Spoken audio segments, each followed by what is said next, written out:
Parece claro, y creo que todos estaremos de acuerdo, en que la crisis económica que está padeciendo Europa, la Unión Europea, la zona euro, nos va a dejar como legado necesario la reforma del marco institucional que sustenta y que rodea al euro. Esta crisis económica que ha sufrido la zona euro ha dejado como resultado evidente y de todos conocido, como es una fragmentación de los mercados financieros, fragmentación que hace necesaria o parece que hace necesaria la consecución de una unión bancaria que sirva, como digo, de soporte a la moneda común, quizá un error de diseño cuando se introdujo en su momento la moneda única, pero también, y no solo la necesidad de reforzar al euro con una unión bancaria, sino la reconsideración de la política monetaria a nivel zona euro. ¿Por qué reconsideración? Bueno, porque hemos llegado a un momento en el que nadie está contento con la política monetaria del Banco Central Europeo. Unos la critican por ser insuficiente, otros la critican porque ha ido más allá, consideran que ha ido más allá de lo que está establecido en los estatutos fundacionales del Banco Central Europeo.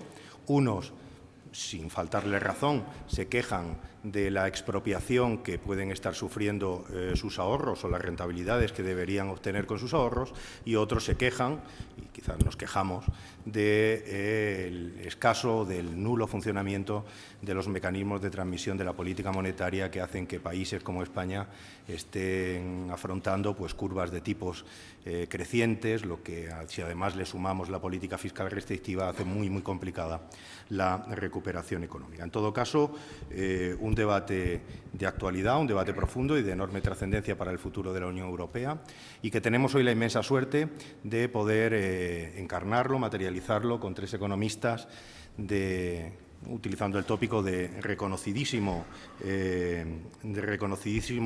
prestigio. Empezaremos, según el orden que se establece en el programa, con una intervención del profesor Dongues, Jürgen Dongues. Continuaremos con Román Escolano y finalizaremos con una intervención de Fernando Fernández. A los tres les agradezco profundamente el que hayan aceptado la invitación de FAES para venir a debatir este asunto. Voy a hacer un breve resumen de los currículum de cada uno de los ponentes y posteriormente pasaré inmediatamente a dar la palabra al profesor Dongues. El profesor Jürgen Dongues es nacido en Sevilla, es licenciado y doctor en Ciencias Económicas por la Universidad de Saarbrücken en Alemania y es catedrático emérito de Ciencias Económicas en la Universidad de Colonia. Ejerce de asesor científico de varios institutos muy prestigiosos, como el Instituto de la Economía Alemana en Colonia, el Center for European Integration Studies de Bonn, el Institute for Global Economics de Seúl y el Instituto de Estudios Económicos en Madrid. Además, es académico de la Real Academia de Ciencias Económicas y Financieras de Barcelona, miembro de la Academia de Ciencias y Bellas Artes de Renania del Norte-Westfalia. También es asesor de varias fundaciones científicas y culturales alemanas y españolas, es autor de numerosísimas publicaciones, de las que me permito recomendaros su participación en una de las publicaciones recientes de FAES, Europa ante una crisis global, que, como digo, es de encarecida recomendación. Román Escolano es licenciado en Ciencias Económicas y Empresariales por la Universidad Autónoma de Madrid. Pertenece al Cuerpo de Técnicos Comerciales y Economistas del Estado y actualmente ostenta el cargo de presidente del Instituto de Crédito Oficial ICO. Ha sido director de Relaciones Institucionales del BBVA y director del Departamento de Economía del presidente del Gobierno, de José María Aznar, donde tuve la suerte de trabajar a sus órdenes. Y también anteriormente fue consejero en la Oficina Comercial de España en Tailandia y asesor del secretario de Estado para las entonces Comunidades Europeas.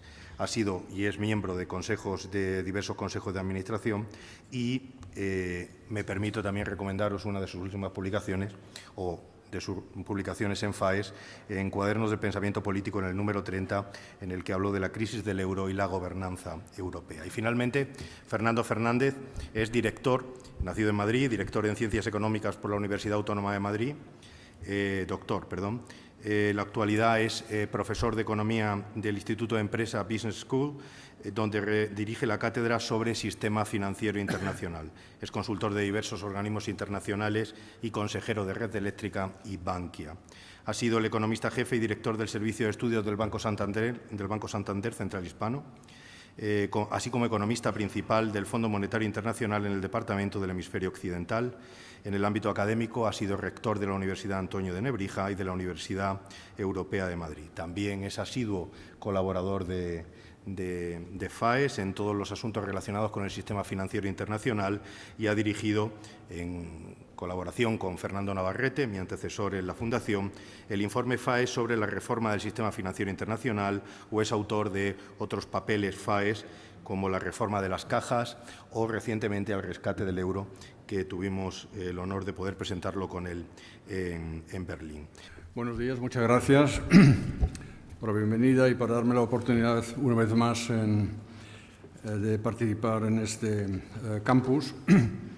A mí se me había asignado la tarea de hablar sobre las políticas monetarias no convencionales que no solo aplica el Banco Central Europeo, sino también la Reserva Federal y el Banco de Japón, y de eso voy a hablar.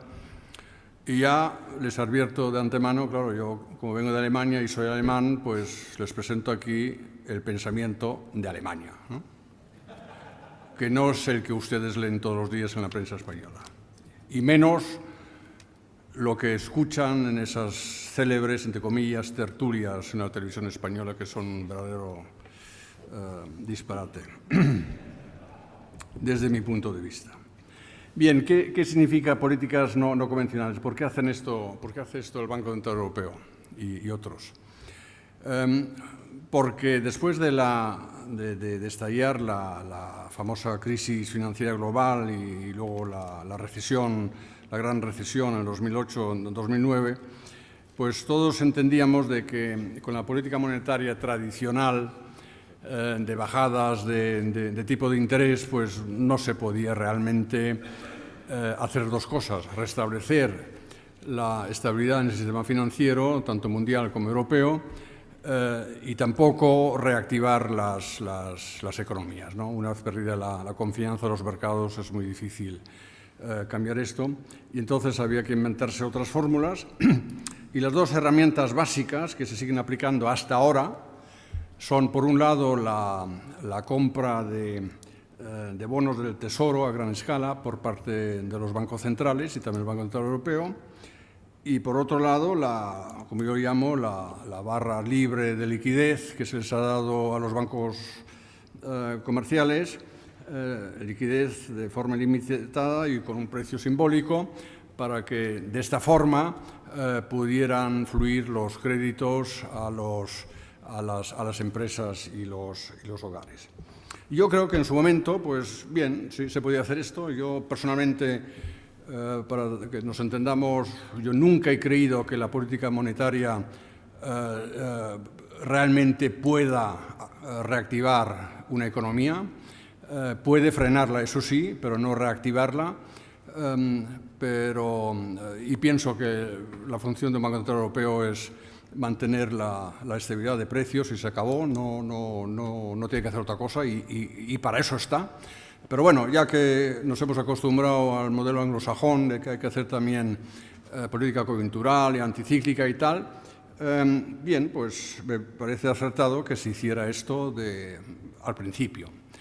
Pero ahora está llegando un momento en que tenemos que preguntarnos si esto puede ser así. Acaba de aparecer el informe anual del Banco de Pagos Internacional de Basilea, que, por cierto, preside un ex gobernador del Banco de España, en el que advierte claramente de que políticas monetarias ultralaxas, como las que se están aplicando no solo en Europa, sino también en Estados Unidos y Japón e Inglaterra, no pueden aplicarse indefinidamente sin correr el riesgo de que se produzcan, digamos, contradicciones serias, ¿no? Es un poco como si usted está enfermo, se pone a administrar medicamentos, pues durante algún tiempo puede servir para algo, pero si lo hace indefinidamente, pues les ataca a otros órganos y hay problemas.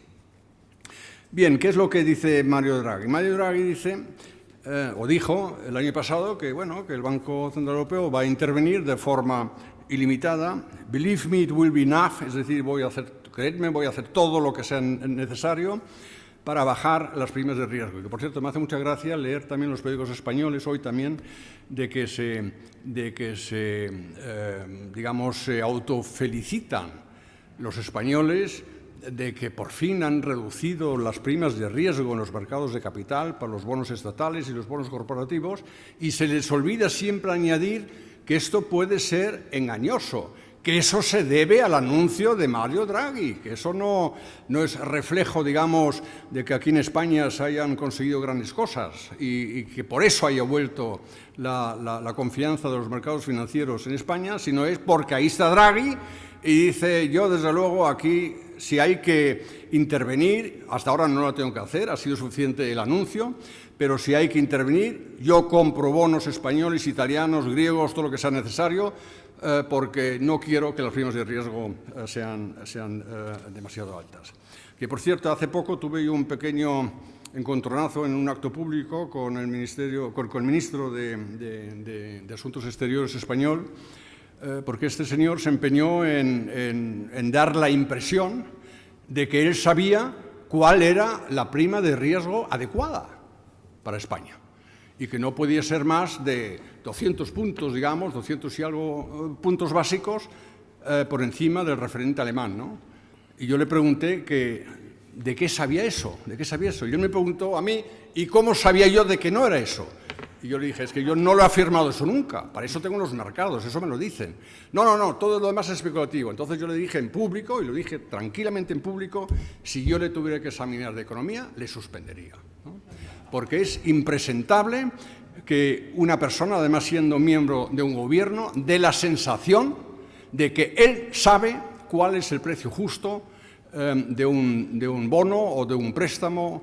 No lo puede saber, al menos no en una economía de mercado, que es en la que estamos viviendo. Bien, pues con todo esto lo que hace Draghi, la verdad es que una cosa no se ha conseguido, y es que fluyan los créditos a las empresas y a los hogares. Me imagino que luego se explicará un poco a qué se debe eso, pero lo que está claro es que tenemos que tener siempre presente una cosa, que siempre se nos olvida, pero yo creo que hay que tener presente. Si el Banco Central, en este caso el europeo, baja los tipos de interés o hace otro tipo de actividades que produce al final del día dinero barato, eso simplemente es una oferta la que hace, una oferta a empresas y hogares.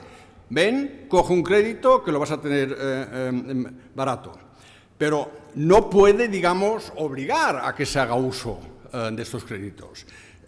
Si el sector bancario funciona medianamente bien, como a lo mejor en Estados Unidos en estos días, esto puede funcionar, pero si el sector bancario, como en muchos países europeos, no está lo suficientemente capitalizado, pues esto no funciona. Y en el caso español me parece que es obvio de que el mecanismo de transmisión monetario está obstruido, tanto por el lado de la oferta como por el lado de la demanda. Por el lado de la oferta es porque los bancos hacen lo que les hemos dicho: desapalancar, capitalizarte, quitarte los riesgos tóxicos del medio, y eso es lo que hacen, y no dan créditos. Y si dan créditos, lo hacen a lo mejor por llamada de la Moncloa, se lo dan al Estado español, porque saben que para la compra de bonos estatales, un banco español, también un banco alemán, el que sea, de la zona euro, no tiene que hacer provisiones de capital. Yo creo que es una cosa todavía increíble que el regulador siga pensando que los créditos soberanos están libres de riesgo, después de todo lo que hemos vivido en los últimos 2 años. Pero es una operación rentable para los bancos, desde luego más rentable que darle un crédito a una pyme y tal, que luego no lo devuelva, y morosidad, etcétera, etcétera, etcétera. Eso por un lado. Y por el lado de la demanda tampoco funciona, porque las empresas y los hogares también hacen lo que les hemos estado diciendo. Tenéis que bajar vuestros niveles de sobreendeudamiento al que habíais llegado en los años anteriores a la crisis, y entonces pues no piden los créditos necesarios.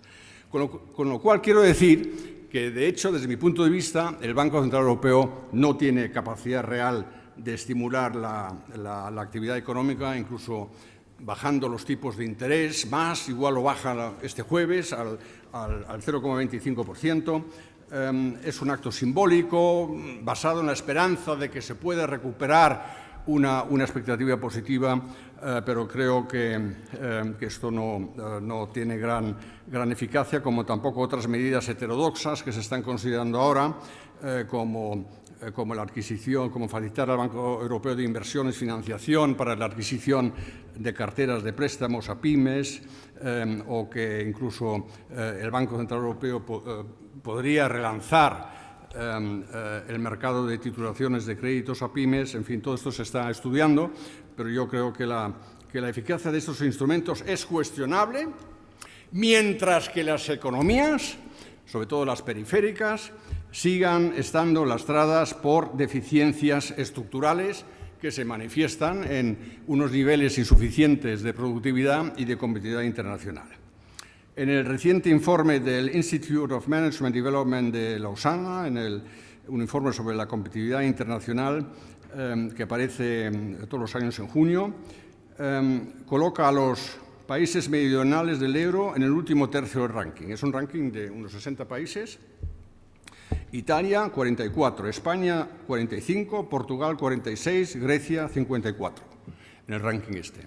Alemania es el noveno y el primero de la zona euro, que, por cierto, desde el punto de vista de Alemania, la política monetaria del Banco Central Europeo es demasiado expansiva, según la regla de Taylor, que nos sirve un poco de orientación para qué niveles de tipos de interés debería de considerar la autoridad monetaria.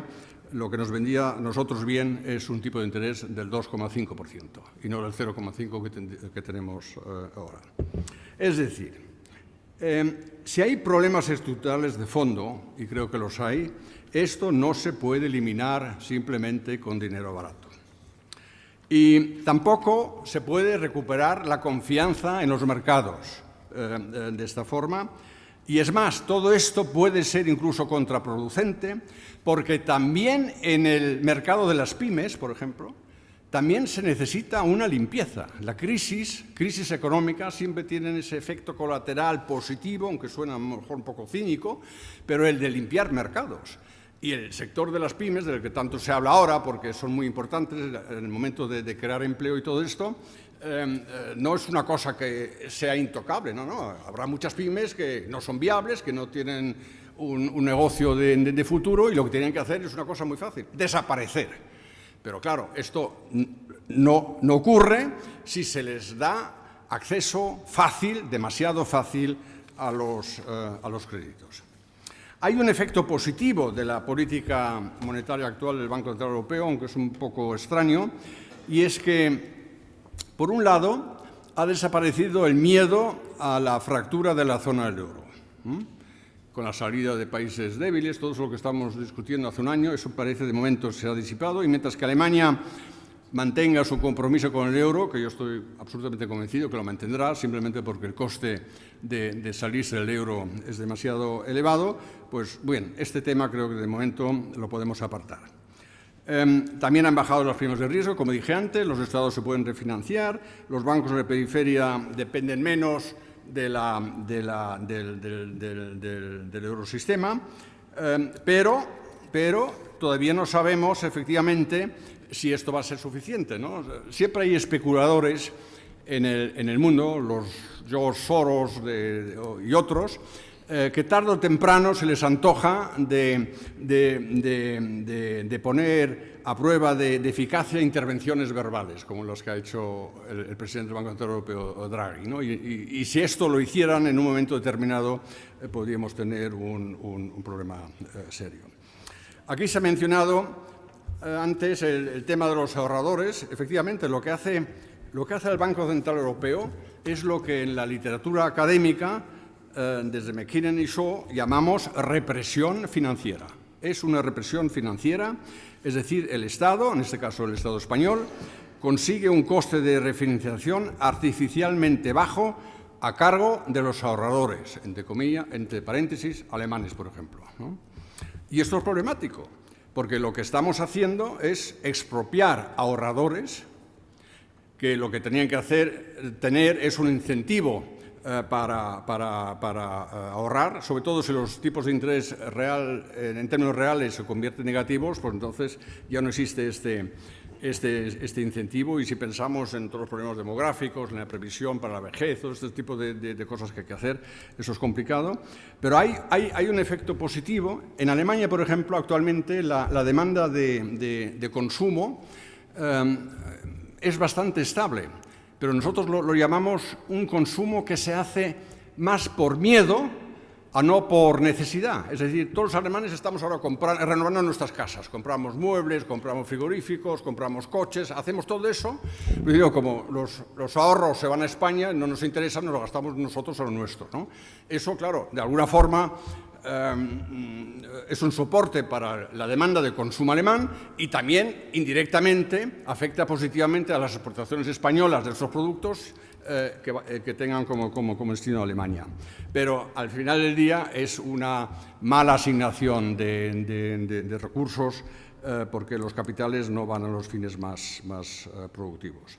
Y ya para terminar y no extenderme demasiado para que podamos luego aquí debatir un poco, yo creo que el Banco Central Europeo se va a tener que presentar tarde o temprano el tema de cómo salir de estas políticas no convencionales que está aplicando ahora. La Reserva Federal ya está en eso, ¿no? Habrán oído hablar de que hace poco el gobernador de la Federal Reserve, Bernanke, ya ha insinuado, ¿no?, que a lo largo de este año y como muy tarde el año que viene, pues van a reducir la compra de bonos estatales. Actualmente es en el orden de 85.000 millones de dólares, lo van a ir reduciendo poco a poco. Y hay una gran diferencia, por cierto, entre la compra de bonos por parte de la Reserva Federal y la compra de bonos por parte del Banco Central Europeo. Los bonos que compra el Banco Central Europeo son bonos que no los quiere nadie, porque no valen nada. Lo que compra la Reserva Federal son bonos que tienen una rentabilidad aceptable, ¿eh? Eso es una gran diferencia. Pero los dos tendrán que, tarde o temprano, desarrollar una exit strategy, o una estrategia de salida, que es un tema complicado, y sobre todo complicado porque hay que evitar que en el tránsito hacia políticas monetarias más ortodoxas, ese tránsito sea lo menos convulso posible. Habrá alguna volatilidad, subirán los tipos de interés para los países que hasta ahora han servido como refugio, sobre todo Alemania y Estados Unidos, que en cierto modo se han beneficiado de la crisis, porque los capitales han ido para allá. Incluso a Alemania se le ha prestado dinero a tipos de interés negativo, es decir, que no querían ni tipos de interés. El caso es dejarlo ahí y no mandarlo a Grecia o a España. Esto cambiará, claro, pero cuanto más acertadas sean las políticas macroeconómicas y microeconómicas de los gobiernos, no de las entidades monetarias, de los gobiernos, tanto mejor funcionará la estrategia de salida de los bancos centrales, y entonces los esfuerzos que haga el Banco Central Europeo para apoyar la reactivación económica no serán baldíos, pero la responsabilidad está en los gobiernos, con reformas estructurales y ajustes fiscales. Quiero dar las gracias en primer lugar a Faes y a Miguel por su cariñosa presentación, que corresponde y además sabe que es reciprocada, porque para mí fue también una gran satisfacción tener la ocasión de trabajar con Miguel durante varios años, ¿no?, conjuntamente en el Gabinete de Presidencia de Gobierno hace ya unos cuantos años, ¿no? Y, por supuesto, a Faes por su invitación, que no es la primera vez, pero siempre con mucho gusto, pues encantado de venir. En la medida que estamos tres ponentes, intentaré ser rápido y básicamente, ciñéndome lo más posible a lo que nos trae a esta sesión, hablar fundamentalmente de tres cuestiones. Retos de la política monetaria, el papel del BCE, ese es el título de la sesión de ahora. En primer lugar, de los retos para la política monetaria de un entorno de alto endeudamiento. Yo creo que esto es uno de los retos más importantes y más generalizados de las políticas monetarias contemporáneas. Evidentemente no es solo un tema europeo. Si ustedes conocen, aquellos que conozcan más de cerca los temas económicos, en Japón, en el Reino Unido, en Estados Unidos, evidentemente estamos en el mundo desde el siglo XXI, en el mundo contemporáneo, en entornos de muy altos niveles de deuda.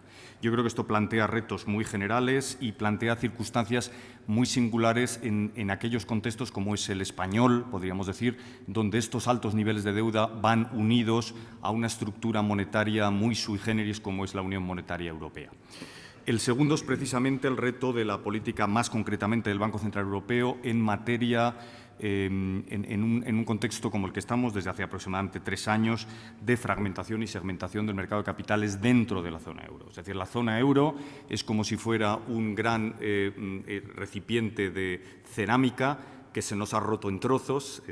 Los trozos son reconocibles todavía, se pueden pegar, se pueden recomponer, pero hoy por hoy los mercados de capitales desde hace un par de años, menos quizá este año que el año anterior, pero desde luego durante el año 2012 se segmentaron otra vez en cifras nacionales. Esto el ciudadano en la calle no lo percibe. Es como si tuviéramos siempre digo el mismo ejemplo, que yo creo que es muy visible, una gran mesa con un único mantel. El ciudadano ve solo el mantel, pero la mesa que está debajo no sabe si es de una sola pieza o está segmentada en trozos distintos. Bueno, el mismo euro recubre la economía de 17 Estados miembros, pero lo que vemos debajo de ese mantel, que es la moneda única, es un mercado fragmentado y muy fragmentado en 17 trozos distintos, ¿no?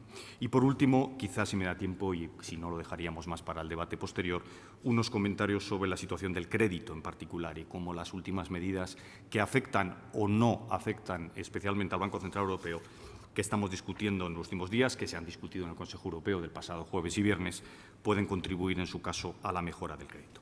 El primero de los temas, como decía, es un tema general, es un tema que no solo afecta a Europa, pero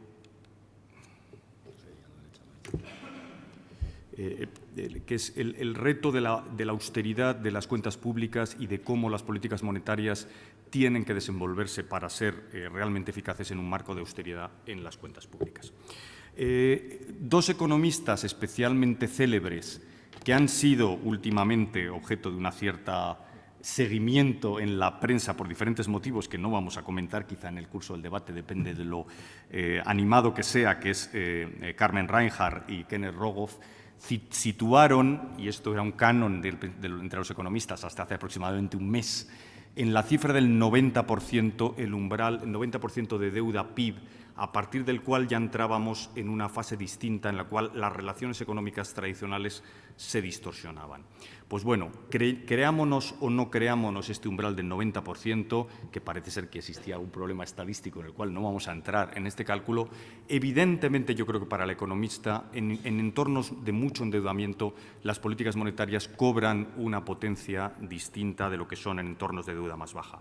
¿Dónde estamos en la actualidad? Bueno, pues no sé si se ve bien el gráfico, pero si se viera, verían que en el entorno del 90% están prácticamente todas las economías desarrolladas. Está desde luego el caso de Italia, el caso de Estados Unidos, el caso de Japón, si lo conocen es particularmente llamativo, con todas las variables que seguro discutiremos. El Reino Unido, España, la Unión Europea a 17, perdón, la Eurozona a 17, la Unión Europea a 27, y tampoco países como Alemania están muy lejos en el fondo. Yo creo que el conjunto de países tenemos una situación de endeudamiento especialmente alto.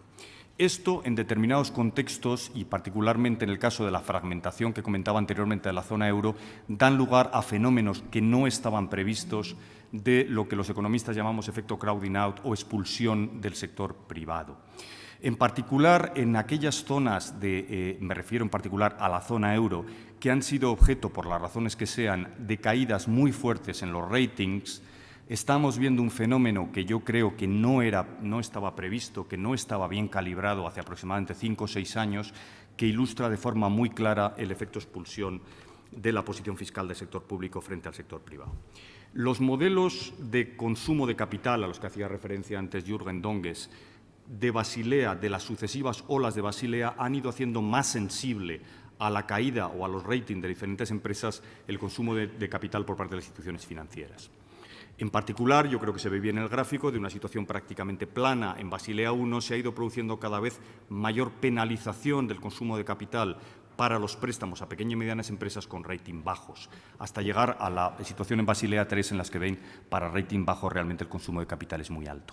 ¿Cuál es el problema? El problema es que el rating soberano en las diferentes economías suele hacer una función de techo del ecosistema de rating de toda la economía nacional. Es decir, es muy raro, y realmente en países emergentes donde los ratings son muy bajos, a veces hay una o dos excepciones. En Brasil hay un par de empresas que tienen mayor rating que el propio Estado, pero lo normal es que el techo soberano haga de eso, de techo, y a partir de ahí baje toda la estructura de ratings del conjunto de la economía. Para empezar, baja los bancos, lo mencionaremos anteriormente, en estos momentos un banco bueno de un país con rating bajo tiene peor rating que un banco malo de un país con rating bueno, lo cual es una gran contradicción, pero eso es así, dada la estructura que nos encontramos en la Unión Europea. Como saben, en el contexto español, en el cual básicamente nos encontramos ante un rating de BBB, esto ha producido un efecto de expulsión, siguiendo el gráfico que están viendo ustedes, hacia la derecha de la estructura de ratings, particularmente de pequeña y mediana empresa. La pequeña y mediana empresa, que por definición tiene peor rating que los bancos, tiene peor rating que las grandes corporaciones, cuyo techo normalmente es el soberano, se ve por construcción mucho más abajo. Y una pyme normalmente en España, en estos momentos, es muy difícil que tenga un rating para los bancos superior a B. Entonces estamos simplemente B, una B sin más, no doble B, no doble B-, simplemente B.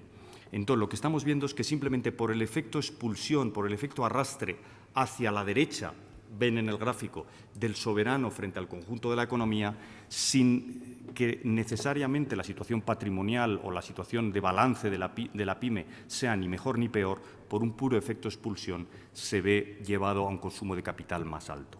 Esto, en igualdad de condiciones, hace que sea mucho más gravoso la concesión de préstamos a pequeñas y medianas empresas simplemente por arrastre de los ratings soberanos.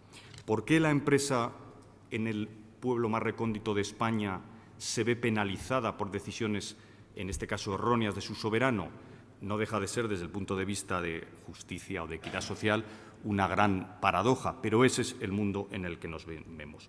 Por eso es tan importante el efecto de austeridad en las cuentas públicas. Y por eso, casi como uno de los resúmenes de esta primera parte de mi intervención, si queremos que crezca la financiación al sector privado y solo hubiera una única solución, una única medida, sería probablemente la vuelta a la austeridad en las cuentas públicas. Esto, en el largo plazo, es el efecto más importante para la mejora de la financiación del sector privado. Esto lo que ha llevado, y ustedes lo conocen, es al Gobierno, desde el año pasado, en un esfuerzo particularmente importante de mejora en las austeridades de las cuentas públicas y un esfuerzo de reducción del balance estructural que yo creo que es particularmente notable. La línea roja, no sé si ven exactamente el nombre de los países, pero la línea roja es España.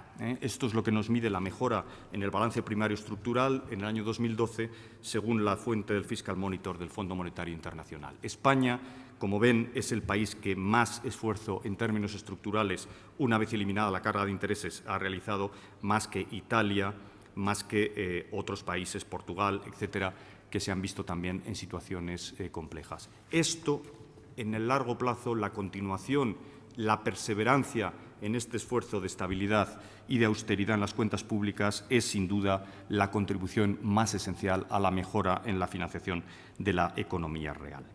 ¿Por qué es importante un segundo bloque de cuestiones que son las que tienen que ver con la eliminación de la segmentación de los mercados financieros europeos? Precisamente por lo que decimos que en estos momentos, yo creo que se ve bien con un gráfico, se ha roto la estructura de un mercado integrado de capitales. ¿Para qué creamos una moneda única?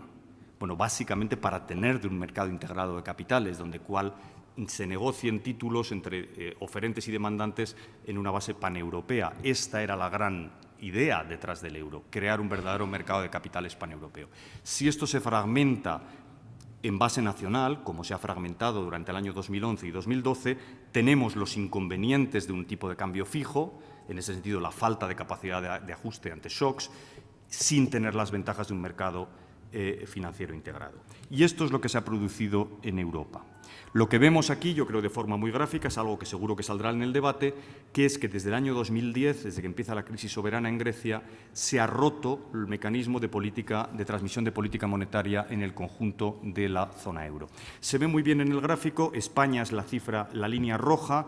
Como ven, desde el año 2010 las condiciones de financiación de la economía real han ido subiendo, cada vez está más caro el acceso al crédito por parte de la diferencia convencional, los préstamos menores de 1 millón de euros, grosso modo el préstamo a las pymes.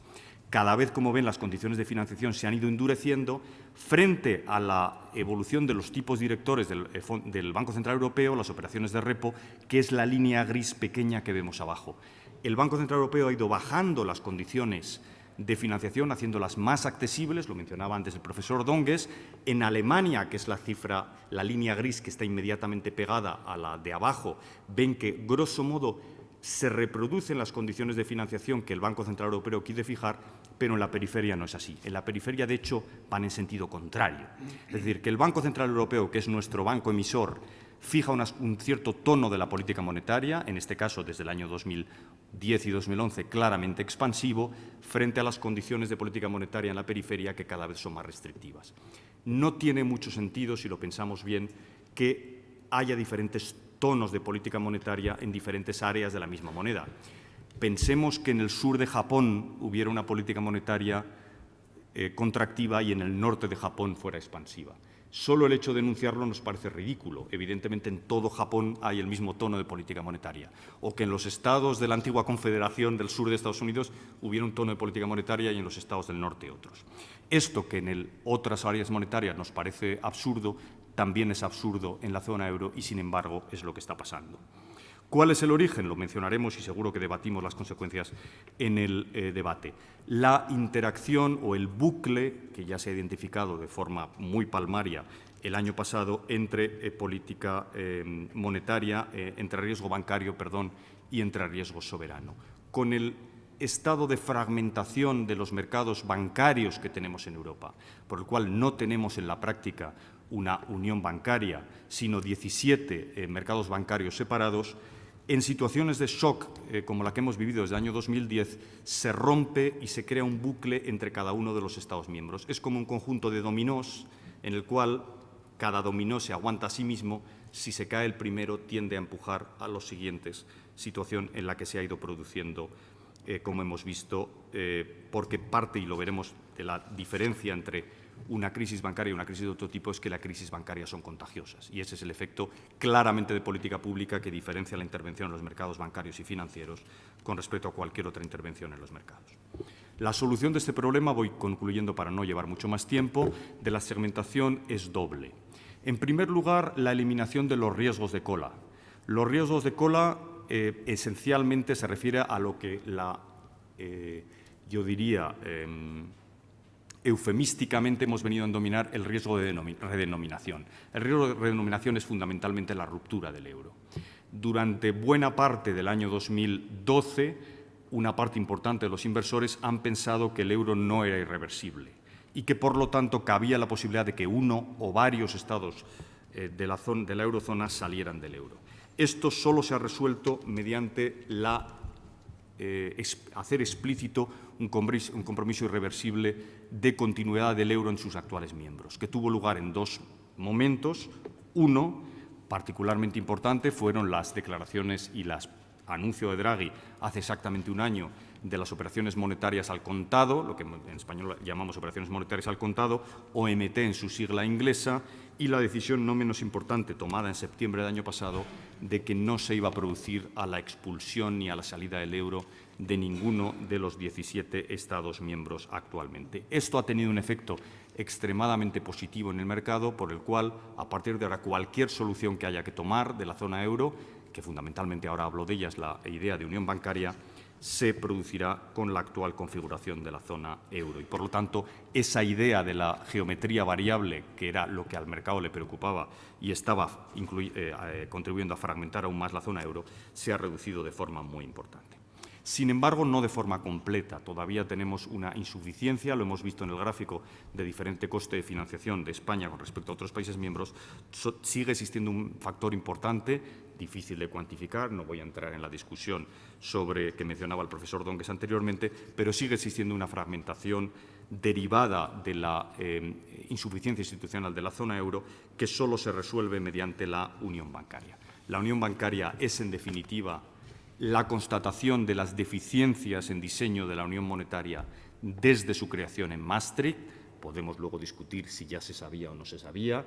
Hay gente que piensa que no se sabía, yo soy más escéptico, yo creo que se supo en su momento que el diseño de Maastricht era incompleto y potencialmente inestable en una situación de shock, pero que en aquel momento no había apetito para digerir un cambio institucional adicional al que ya se hizo. Había que ir rápidamente hacia una unión monetaria, hacia un calendario, y se decidió dar el salto, aun sabiendo las limitaciones del modelo. En este caso, desde la cumbre del 29 de junio del año pasado, ya el modelo de unión bancaria, del cual no me voy a detener más, está encima de la mesa. Esta es, en definitiva, la solución. Y simplemente ya termino diciendo que en esto es uno de los elementos importantes. Yo soy optimista, seguro que en el debate discutiremos las razones de mi optimista prudente, pero optimista al fin y al cabo, y yo creo que es importante. La cumbre del 29 de junio del año pasado, su importancia crecerá con el tiempo. Esto es como aquella referencia de Guerra y Paz en la cual solo se descubre que se ha participado en un encuentro histórico, en este caso era Austerlitz, ¿no? Si no quiero recordar. Con el paso de los tiempos, nadie era consciente de haber examinado un acontecimiento histórico. Yo creo que esa crecerá la importancia de la cumbre del año pasado, porque por primera vez se pone encima de la mesa los conceptos y la idea fundamental de unión bancaria, y he de decir que el Gobierno español y su presidente de Gobierno fueron claramente instrumentales en las conclusiones del Consejo Europeo del 29 de junio, y esto para mí es una de las aportaciones más importantes que ha hecho el Gobierno español y su presidente, Mariano Rajoy, a la construcción europea. Y yo creo que esto, insisto, con el paso del tiempo irá creciendo en valor la importancia de lo que se decidió el año pasado, con todos los problemas que somos conscientes y que ahora discutiremos en el coloquio de puesta en marcha. Muchas gracias. Es un placer. Gracias Miguel, gracias también a Javier y gracias a FAES por invitarme un año más. Me sorprende que me sigan invitando. Espero que esta vez ya no me inviten más y voy a hacer todo lo posible para que no me inviten. Pero bueno, vamos a entrar un poquito a mí me toca siempre hacer el papel de provocador y supongo que por eso me ponen el último. Y vamos a empezar a entrar en el tema. Yo creo, repasando un poco las cosas, es una presentación muy larga, no se le tengan en todo, es un lío. Decía Román Escolano antes, y con razón, que las cosas han cambiado significativamente hace un año, y tenía yo que han cambiado para bien, ¿no? Y quizá el gran cambio se debe fundamentalmente a que hace aproximadamente un año se consolida la idea de que la salida de este lío que tenemos montado en Europa, en la eurozona, tiene que ver con la unión bancaria, ¿no? Y felicitaba al Gobierno español. Yo ya he puesto a hacer publicidad y seguro que Javier me lo agradece. Es de reconocer que FAES lleva ya bastante tiempo hablando de unión bancaria y es de reconocer también que publicamos en el año 2008, si no recuerdo mal, o 2009, un librito en el que ya hablábamos de eso. Se pueden ustedes imaginar que la recepción entonces, tanto en círculos políticos como académicos, no fue especialmente agradable. Yo recuerdo como uno de los momentos más divertidos de mi vida presentarlo en Berlín, en el Ministerio de Economía entonces, y era una palabra tabú. Y es cierto que hoy ya es una palabra de la que se habla y que se acepta generalmente, ¿no? Todo el mundo acepta que la salida a este lío que tenemos montado en Europa es profundizar la unión bancaria. Lo que no está nada claro es que todos estemos de acuerdo en lo que significa una unión bancaria, porque al final, como dicen los anglosajones, el demonio está en los detalles, y cuando empezamos a discutir los detalles, pues es cuando tenemos distintos puntos de vista, ¿no? Y vamos a hablar un poco de eso, ¿no? Primera idea que quería resaltar. El BCE no es un banco tan raro, o sea, no hay nada excepcional en el comportamiento del BCE. No hay nada extraordinario en un banco central. Y como en todos los bancos centrales, se puede discutir si la política en un momento determinado de tipos de interés es o no la que le conviene a la eurozona, si los tipos son demasiado altos o demasiado bajos. Y habrá economistas, normalmente les llamamos los halcones, que siempre tendemos a pensar que los tipos de interés son demasiado bajos y que se está generando un riesgo de inflación, y hay economistas, que normalmente llamamos palomas, que tienden a pensar siempre que los tipos son demasiado altos y que entonces estamos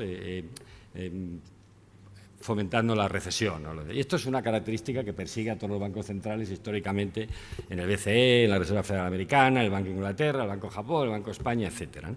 Tampoco hay nada excepcional en el Banco Central Europeo respecto a la expansión de la liquidez. Si tienen ustedes un minuto y miran este gráfico es la expansión cuantitativa que han hecho los distintos bancos centrales en el mundo, ¿no? La Reserva Federal es la FED, El ECB es el Banco Central Europeo, BOE, Banco de Inglaterra, y BOJ, el Banco de Japón, ¿no? Y eso es como ha aumentado en porcentaje total de activos del sistema el balance del Banco Central. El balance del Banco Central, como cualquier banco, están sus activos.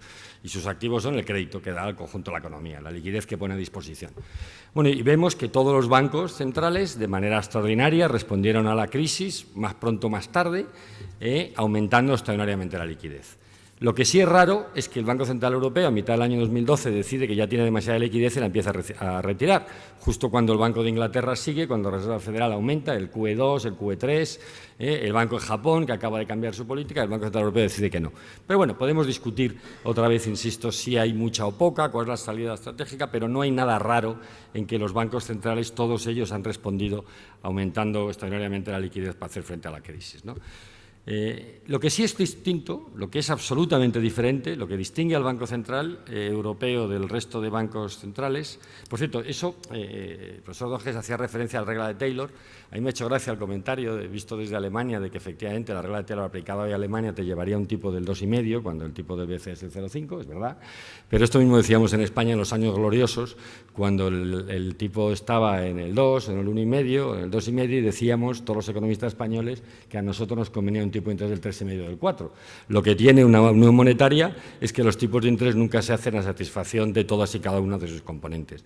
Los tipos de interés en mi pueblo, en Valdepares, en una zona de Asturias al lado con Galicia, pues son históricamente muy expansivos, perdón, muy recesivos para lo que da la zona, que es una zona histórica de recesión. Pero esto no nos lleva a plantearnos que hay que hacer un BCE para Valdepares, que es un poco lo que parece que de alguna manera en algunos círculos políticos se entiende que debería ser. La regla de Taylor se aplica para el conjunto de la eurozona, y una eurozona con inflación en el 1,5, con inflación descontando lo que llamamos core, la que quita los elementos más volátiles, y subidas de tipos de interés, etcétera, con una inflación que está en el 0,5 para la eurozona, con un crecimiento del 0,5 del 1, pues no parece que indicaría unos tipos de interés muy altos en conjunto para la eurozona, ¿no? Pero bueno, decía que lo que es especialmente distinto del BCE con respecto a otros bancos centrales es el entorno en el que opera. Y pongo ahí tres cosas. Opera en un entorno en el que no existe un activo seguro y líquido europeo. Ponía ahí bien el profesor Donges el ejemplo de que todo banco central tiene dos herramientas básicas, la compra de bonos del Tesoro y la barra libre de liquidez. Esto es lo que han utilizado todos los bancos centrales. La diferencia es que cuando el Banco Central Europeo compra bonos, no sabe qué bonos comprar. Y cuando la FED, cuando tiene que comprar bonos del Tesoro americano. Y no hay discusión. Compra bonos del Tesoro americano, compra los que tenga que comprar, y nadie discute si eso beneficia a Kansas o a Nueva York, a Idaho o a California. Compra bonos del Tesoro y ya se arreglará. Para eso hay una unión bancaria, una unión financiera, y el dinero se fluye libremente, pues de Kansas a Nueva York, de Nueva York a Texas y de Texas a California. Cuando el BCE tiene que comprar bonos es un lío político, porque ¿qué bonos compra? Bonos españoles, bonos irlandeses, bonos basura, como se ha dicho aquí, o bonos de calidad, como los alemanes o los irlandeses. Primer problema, no hay un activo europeo sobre el que el BCE pueda instrumentar la política monetaria. Por lo tanto, si el BCE quiere ser un banco normal, tiene que tener un activo normal, un activo europeo. Y ese activo europeo se llama los eurobonos, que no tiene nada que ver con la financiación de la política fiscal, que esa es otra discusión, de la que luego también hablaremos si quieren. Simplemente tiene que ver con tener un activo instrumental de política monetaria. ¿Con qué hace eso que en los libros de texto habrán estudiado los que han estudiado economía? Operaciones de mercado abierto, el Banco Central Europeo. ¿Con qué regula la liquidez del sistema? ¿Con qué activo? Con un activo segmentado, un activo sesgado nacionalmente, que beneficia o perjudica a unos u otros, que genera una demanda artificial y un precio artificial de uno u otro, y que, por lo tanto, crea todos efectos disuasorios. Primera diferencia fundamental del BCE en cuanto a su instrumento típico. Y lo mismo respecto a la barra libre de liquidez, porque imagínense ustedes que el Banco Central Europeo, Dios no lo quiera, pero imagínense que decide que va a hacer como la Reserva Federal Americana y va a comprar activos privados.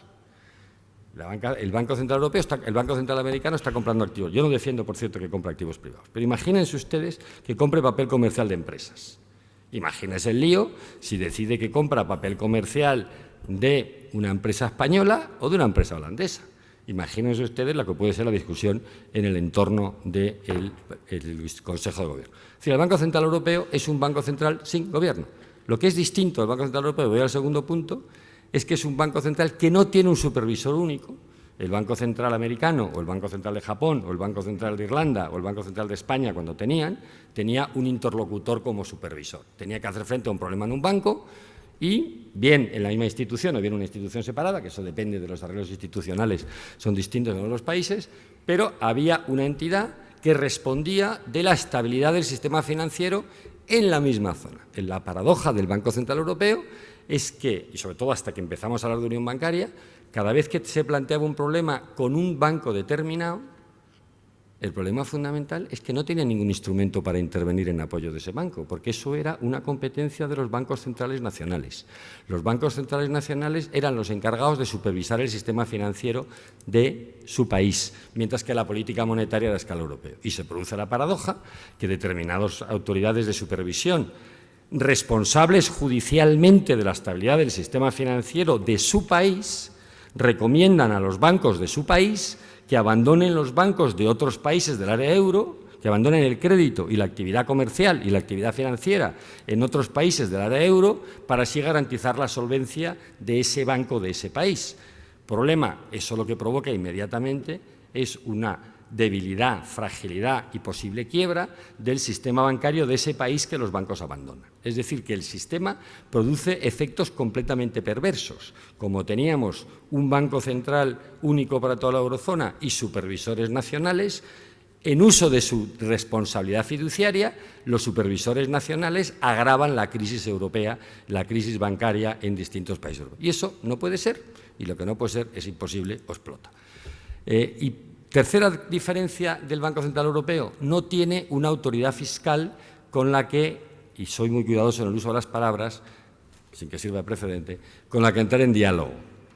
No estoy diciendo que un Banco Central esté obligado a negociar su política de tipos de interés con el déficit público, con la autoridad fiscal. Lo que sí estoy diciendo es que todo Banco Central del mundo, cuando utiliza la política monetaria, tiene en cuenta el contexto fiscal en el que se mueve, cuál va a ser el déficit público, cuál va a ser ese efecto crowding out, cuáles van a ser las necesidades de financiación del tesoro. El problema es que aquí no tienes un tesoro con el que coordinarte, tienes 17 tesoros, tienes unas reglas fiscales europeas que no funcionan.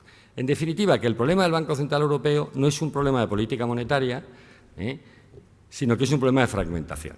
Y este es el gráfico que ha puesto antes Román. De otra manera, este es el tipo de interés al que recibe el crédito una empresa, es el mismo crédito, el de la izquierda es el mismo, de $1 millón una pyme hasta $1 millón de euros de 1 a 5 años. La derecha es el diferencial que eso provoca entre España y Alemania. Y lo curioso es que los mercados estaban tan equivocados o tan acertados cuando prestaban a la empresa española hasta el año 2009 más barato que la empresa alemana, están hasta el año 2009-2010 prácticamente prestando a 0,5 puntos básicos de diferencia respecto a la empresa alemana y coincidiendo con lo que Román ha dicho, la crisis del euro, la crisis griega, etcétera, empiezan a cobrar 3 puntos de diferencia. Y eso no tiene nada que ver con la calidad de la empresa, la calidad es la misma. La empresa es igual de buena o mala antes que después. Es más, si acaso uno podía pensar que en los años 2006-2008 era cuando se estaba alimentando la burbuja inmobiliaria en España, cuando el crédito estaba creciendo a 4 veces el PIB nominal, cuando se estaban generando todos esos problemas que luego hemos visto en los balances bancarios. En esos momentos es cuando la empresa no tenía ningún problema de crédito. Y es ahora cuando se está reduciendo los excesos del sistema financiero cuando la empresa española tiene problemas de crédito. Y eso tiene que ver, por lo tanto, no tanto con el Banco Central Europeo, sino, insisto, con el contexto político en el que se mueve. O dicho de otra manera, con la unión bancaria. Y si lo miramos desde el punto de vista de los depósitos, pues esto es lo que ha pasado en el sistema europeo. Si nosotros ponemos a 100 el stock de los depósitos en los distintos países europeos, de los países periféricos, vemos cómo han evolucionado los depósitos del sistema desde el año 1. El que haya más datos, más observaciones para un país no quiere decir que es que no existan datos disponibles. Es como esto parte de la crisis año cero, en el caso de Grecia parte de 2008, en el caso de España parte de 2011 y, por lo tanto, el número de observaciones es distinta. Pero el comportamiento es evidente. Lo que hemos tenido como respuesta a la crisis es una fuga, una retirada, una salida de depósitos del sistema en todos los países periféricos. Es verdad que en el caso de España últimamente se ha estado conteniendo y se ha revertido en parte, pero hemos perdido, todavía hoy hay menos depósitos en el conjunto del sistema bancario que había al principio de la crisis. Ojo, depósitos, no créditos. Y cuando hablamos de desapalancamiento, no estamos hablando de que el sistema bancario pierda depósitos, estamos hablando de que dé menos créditos, de que se dé menos crédito por nivel de esto. ¿Y por qué pasa eso? Pues muy sencillo. Porque mientras sigamos pensando que un euro depositado en un banco español bueno, que los hay, es un euro de peor calidad es que ese mismo euro depositado en un banco alemán malo, que también los hay, el proceso normal será que los euros abandonen el sistema bancario español y tiendan a depositarse en un sistema bancario alemán, porque tiene detrás un tesoro, un soberano, que va a garantizar en última instancia los depósitos bancarios. Y eso es lo que nos lleva a la necesidad de avanzar en la unión bancaria con 3 reglas muy claras, con 3 objetivos muy sencillos. Una unión bancaria son 3 cosas. Un supervisor común, en lo que haya habido avances significativos en Europa en los últimos años y donde probablemente vamos a ver, estamos viendo ya, hay un acuerdo de que entre en vigor en algún momento en los próximos 6 meses, un año, una vez que esté negado toda la parte técnica. Esta es la parte más fácil. Segundo, un mecanismo de resolución bancaria, es decir, una autoridad de intervención y resolución, que es el eufemismo para liquidación de bancos que decíamos antes, que tiene que ser a escala europea, que tiene que ser único europeo. Aquí las noticias que vienen de la cumbre europea este fin de semana son ambiguas, porque es verdad que se avanza significativamente en un mecanismo de resolución a escala europea, pero también es verdad que las autoridades de resolución siguen siendo nacionales y es verdad que la idea es que primero se utiliza el ahorro nacional y solo en última instancia, y si no hay suficiente, empezaremos a discutir a escala europea qué grado de mutualización de la deuda bancaria tendremos. Es decir, repetimos el mismo error de Chipre, el mismo error de Grecia, el mismo error de Portugal, el mismo error de Irlanda, que en vez de tener un sistema ex ante de intervención y resolución de bancos, vamos a poner al sistema en una tensión extraordinaria cuando, para entrar en funcionamiento el supervisor único, sometamos a toda la banca europea a lo que llamamos el Asset Quality Review, a un mecanismo de evaluación de los activos, y por lo tanto veamos y saquemos una lista oficial desde la autoridad de supervisor europea de cuáles las necesidades de capital de los distintos bancos. Y a diferencia de lo que pasa en una unión bancaria normal, que una vez que defines las necesidades de capital dices, y aquí se las voy a resolver de esta forma porque el Tesoro Europeo va a poner este dinero o el acreedor bancario va a poner este dinero, aquí lo que vamos a decir es este es el agujero y ahora vamos a discutir durante otro año cómo lo cubrimos. Es decir, nos hemos garantizado que tendremos un año más de incertidumbre, volatilidad, nerviosismo, sustos posibles y desde luego recesión. ¿Por qué? Porque nos ha faltado el coraje político para afrontar el problema desde el principio. Si vamos a ser un supervisor único, el supervisor único obliga a tener una autoridad de resolución única, que una vez que tenemos un mecanismo de resolución acordado, un bail-in que ya hemos acordado este fin de semana, con toda la discusión política que eso significa, hemos pasado de la idea esta de que solo pagan los accionistas. Ya sabemos, y en España por experiencia, que los acreedores bancarios han sufrido en su carne la pérdida del capital del banco, las pérdidas que eso se han ocasionado, los famosos tenedores de híbridos. Ya hemos acordado también que en su caso, cosa que va a ser bastante polémica luego en la práctica, pero hemos acordado que los depósitos de más de 100.000 euros no están garantizados y también se hacen falta, vamos a tener que utilizarlos en el rescate, es decir, pueden perder dinero los depositantes de más de 100.000 euros siempre que sean grandes empresas y no pymes o particulares. En su caso, si hace falta, quizá también podremos echar mano de las pymes y de los particulares. Y luego, solo si hace falta, y una vez que el Tesoro Nacional ha agotado su capacidad, discutimos a nivel europeo cuánto se puede pagar y para eso tenemos un fondo que es el Mecanismo Europeo de Estabilidad que tiene 60.000 millones. Más o menos, sin entrar en detalle, estoy encantado si ustedes quieren el debate de entrar en detalle, eso es lo que hemos acordado. Bueno, lo que hemos garantizado es que vamos a tener un año bastante divertido en el 2014, en el que los que estamos en algún momento relacionados con el sistema bancario vamos a tener grandes noches de insomnio y desde luego bastante más desagradable de la que tuvimos ayer con el 3-0, que no fue una noche especialmente agradable para el que nos guste el fútbol. Bueno, y segundo, y una vez que tenemos todo eso, y como le decía el profesor Donges durante la comida, yo tengo toda la solidaridad y entendimiento por la posición alemana que parte de dos razonamientos absolutamente correctos. Uno, no podemos ir a una unión bancaria sin tener claro un mecanismo de atribución de las pérdidas. No tengo ningún problema, ya lo tenemos la autoridad de resolución, tenemos la propuesta de directiva de resolución, es verdad que hay que negociarla con el Parlamento y tal, pero ya lo tenemos, ahora lo que nos falta es coger el toro por las cuerdas y el resto será mutualizado a nivel europeo. Y segundo, y también tengo toda la simpatía con la posición alemana, para hacer esto lo que tengo necesariamente es que tener reglas fiscales creíbles a escala europea. Y digo fiscales creíbles, y eso implica avanzar decididamente hacia un tesoro europeo. Y cuando el ministro de Hacienda alemán dice que hace falta crear un tesoro europeo, yo lo comparto y creo que eso significa tres cosas. Y que me ha dado hoy por los tres, debe ser la obsesión esta de ayer, que sufrí mucho con los tres. Un tesoro europeo significa un mecanismo de información en tiempo real de cuáles son los déficits públicos. No podemos sorprendernos porque de repente un país tenga un déficit del 7 o del 17 en 10 días. No parece que esto es muy edificante y esto no puede ser en una unión fiscal.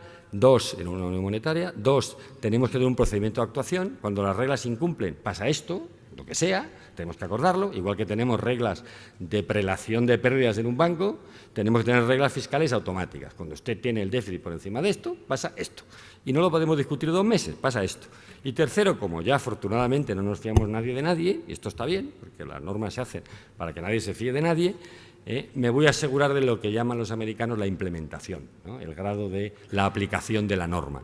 Y para eso le voy a colocar a eso que llamamos los hombres de negro, que se van a asegurar de que las reglas fiscales se cumplen. Pero ojo, las reglas son comunes para todos, normandos o romanos, del sur o del norte, griegos o alemanes. Las reglas se hacen no como un mecanismo excepcional para aquellos países normalmente pecadores y que tienen una especie de pecado original o déficit de credibilidad de partida. Las reglas se hacen porque es la única manera de que el sistema monetario pueda funcionar. Bueno, para acabar y no enrollarme mucho más, quería acabar con este gráfico, me van a perdonar que esté en inglés, no es mío, está copiado literalmente de un informe que acaba de publicar el Instituto Bruegel, que es uno de los think tanks, digamos, más prestigiosos a nivel europeo. Como no se entiende nada, se lo voy a explicar. No se levante porque no se ve nada, pero a mí me viene bien para acordarme, porque no me lo sé. Básicamente, título mío, este enfoque, que es el actual, que está en vigor, yo creo que no va a funcionar y que lo vamos a revisar el año que viene, y por eso estoy un poquito nervioso. Pero básicamente el enfoque es el siguiente. Partimos de la situación presente, que estamos aquí.